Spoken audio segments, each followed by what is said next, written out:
What's poppin', world? Y'all now tapped in with the Head of the Game podcast. Once again, we got a controversial discussion that we need to talk about. Without further ado, y'all read the title, let's get into it. So this is why I feel like, in my point of view, why dating women in my past, when I was broke, I had more success and better connections. And I'm about to explain why. Now, this might be anecdotal. It might be a couple of factors or variables, that may change over the years. So bear with me. And I'll give y'all both sides of this perspective, right? So yeah, obviously, when you're younger, you're in your younger 20s.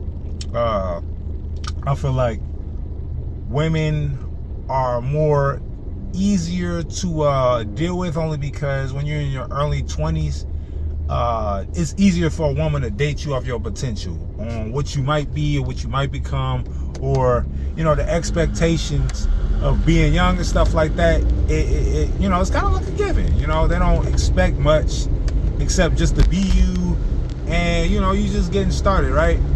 So, for instance, like my first relationship, I actually stayed with my first girlfriend and didn't pay no bills, but yet was still treated like a boyfriend, right? Like, she didn't make me feel less than a man.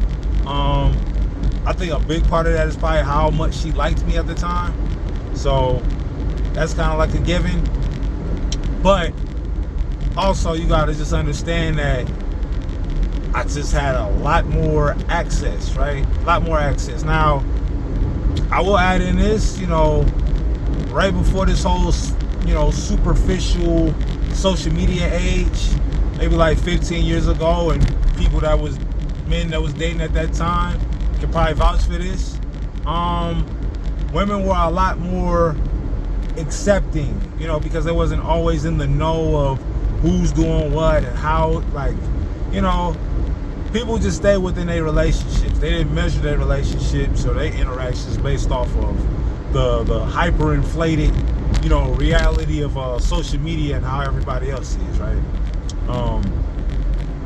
What else? That's pretty much the big part of it. But see, the problem with, I guess, dating females when you broke is you have less bargaining chips, right?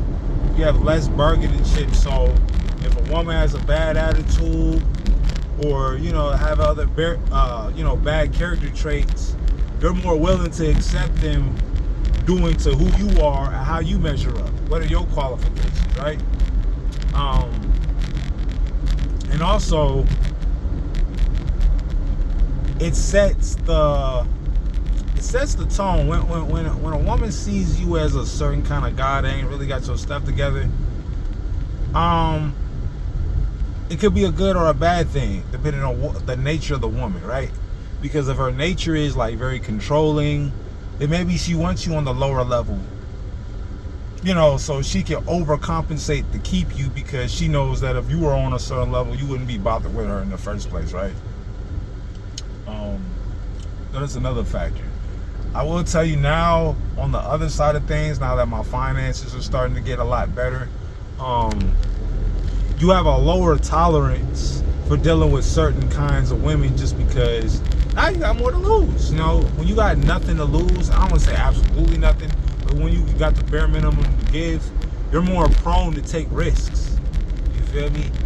Like, you're more prone to take risks and deal with more, just because subconsciously you know that the expectation or the bar or your potential keeps saying that, hey, this is just temporary. And hence why people are in situationships, right? They get into situationships and, they deal with certain folk just because they're trying to get by and just have somebody, just have someone. It's not even about the person, it's really about the situation. And kind of like when I broke down in my last video about the bum bitch culture, it was a culture shock to me, because Now, this might sound a little fucked up, but if I was to hold up a score of women buying me drinks and I'm buying women drinks, women's buy me more drinks than I buy women drinks. I'm just keeping it 100. You feel me? Like, I'm talking about social settings and stuff like that. So it was a culture shock, because here I am, 32 years old, and for the first time in like ever, I've stepped out and was willing to put the tab down. You feel me?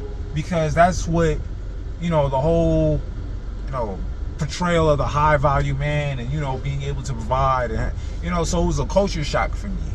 That's why I kind of went on that rant. And I'll tell you this, my best success with women is when I didn't have nothing, the bare minimum. I just had my my little crib, couple of bucks to hop on the bus, maybe another $10 to give me some cheap liquor, and then back then, to get up in a function or anything like that, it was only like $5 to $10. So I mean, if you had like $20, $25, you have a blast. You ain't gotta sit up there and be in the club and be in VIP and pop bottles, because in that kind of area, VIP or getting a little section, really, I mean, it probably was inexpensive as well, but it was unnecessary just due to the fact that you weren't far off from having. Let me set y'all up, man. Let me set y'all up. Hit that turn. But yeah, y'all wasn't far off from getting the same kind of results if you just got in there for like $5. So I've been accustomed to a certain lifestyle, and now I feel like after the the pandemic, it transitioned into a different dating scene, right? From like 5 to 6 years ago. So you got all these different avenues, and now women has raised their expectations, and now men has raised their expectations, and it just seems as though that we got to relearn each other, right? Because if you was broke, but you had a good conversation, you had a cool personality, you were easy to be around, easy to talk to, you had other character traits, it can offset the fact that you don't have money, right? And I'm not sitting up there saying like I'm just Mr. Super Suave, Mr. Game You Down. I ain't got a whole bunch of pickup lines, I just be me, you feel me? I just be me. I don't really, how can I say, overcomplicate stuff and stuff like that. But yeah, man, like I said, way back when, in a different era, women were more, I mean, at least in my belief, you had your high scale women that wanted a certain lifestyle. So yeah, maybe they weren't gonna entertain a certain guy if you didn't initiate a certain kind of behavior, right? But due to how I had things rocking, I didn't feel like I was missing out. So you got dating apps, and then you got little functions you can get in for cheap. And then, if you can dance and stuff like that, you the man. You ain't gotta sit up there and be hitting no Chris Brown and pop locking, the Omarion kind of stuff, you feel me? All you gotta do is have a little nasty two-step, you feel me? My drink and my two-step, shout out to Cassidy, and that's it. You lock in with the two-step, you got a cool little groove, you ain't face full of sweat, exerting all this energy, you just get your little boogie on and stuff like that, and you'll be surprised with kind of, gravity, you feel me? Just on a side note, I did come from a couple of dance crews. So when I got up in the club, I was doing all these damn battle dances and shit. Face full of sweat, and yeah, I might be killing this shit, but how would it be if I'm sitting up there doing all this shit, and then I'm all up in a woman's face like, hey, yeah, what's your name? All out of breath and stuff like that. You feel me? Like, that's not smooth. That's not player. You feel me? You gotta keep it player. Yeah, man. That's gist of it, man. I'm trying to think if I'm leaving anything out. Yeah, I mean, I guess, like I said, I feel like it's more stressful when you're successful. Why? Because when the stakes rise, those stress levels of how you can be taken advantage of. And I'm gonna keep it 100. On the surface, I definitely placed myself in a situation where I felt taken advantage of, but like I admitted in the last video, I did sort of lead in with my wallet, acting as if I didn't care about the money. I was just doing something out of a gesture, and then when I felt like, she owed me at least her time or her energy, you feel me? It was a culture shock, man. It took me back for a little bit, and I just say all that to say, man, it's like, if you ain't got no money, it's not to say you don't have no money, right? Because to provide for a woman is more than just compensating her provision. You feel me? It's mindset. It's having the poise or the intellect to be able to problem solve and navigate. And honestly, a true leader of a woman is not just do as I say and do what I do and learn from me. It's taking the woman's abilities, right? Taking the woman's strength and being prolific and encouraging her and telling her the things that she can do and giving her a role, giving her a job description, and giving her some kind of, understanding of what kind of part she places in. If you give a woman a sense of importance, that is like the highest compliment you can honestly give a woman. All BS aside, you feel me? Like, you give a woman a sense of purpose, and you give her a job description, and you give her a place, a part to play, or a position to play, you get the best part of that woman, because then you're giving her, not to say that she doesn't already have an identity, but you're refining her identity to give her a bigger, a different point of view of herself, right?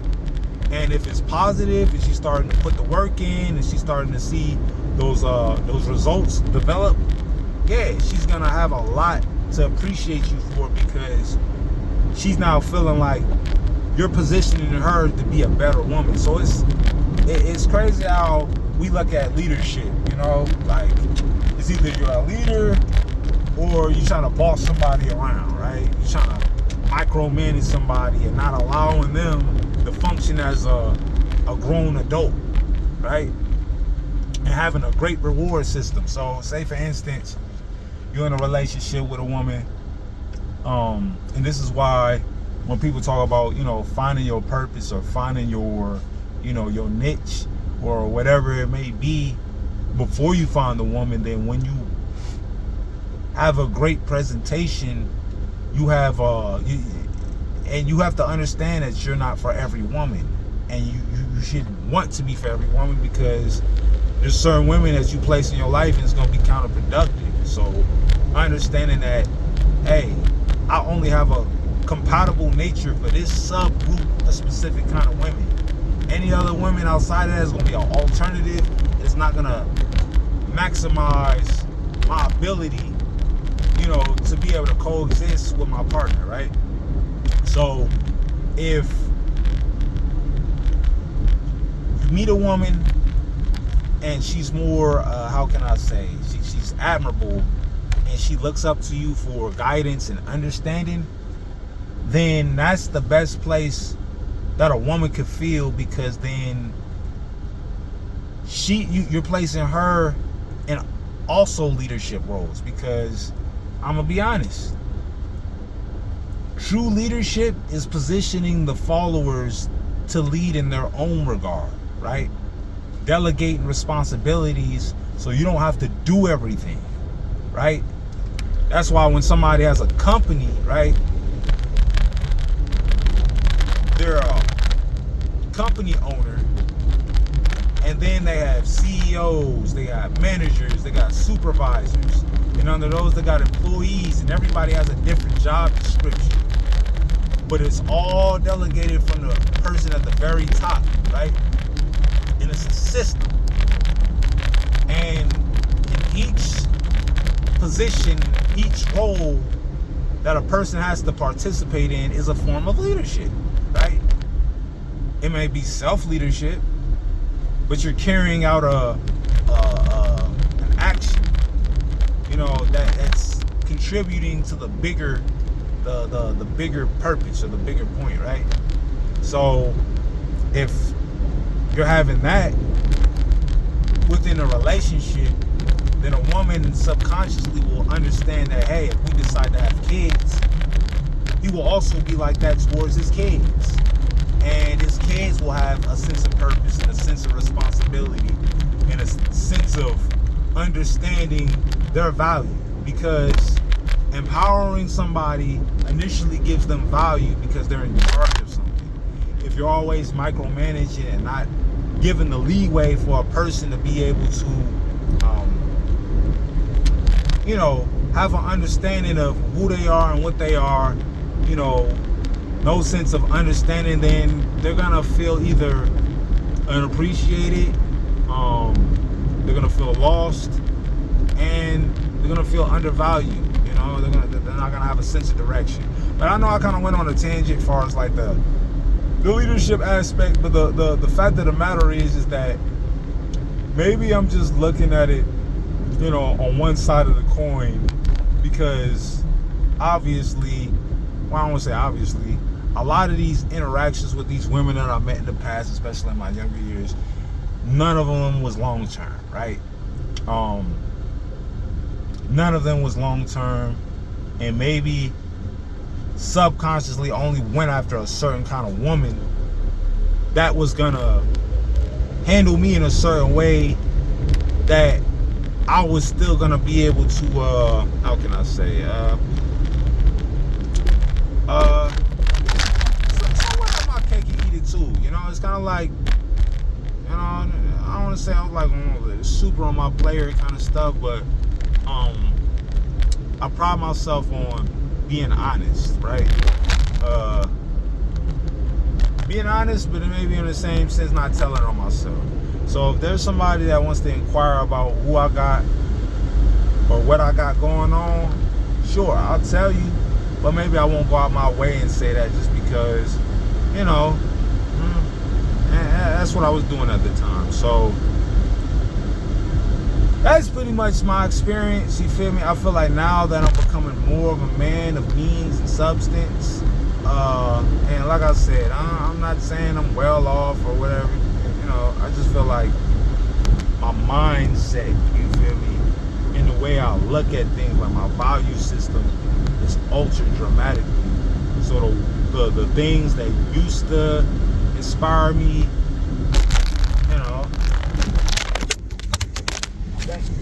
get this damn bump on y'all, man. Hold up. I'm almost done. Yeah, that's pretty much the sum of it, man. It's just understanding that when you got resources and your value system changes, you gotta kind of not only relearn how to date women, you gotta relearn yourself simultaneously, because then you understand things don't fit the same, right? So I want to know what y'all think, man. Comment, like, subscribe. More videos on the way. Thanks for watching. I'm up out of here.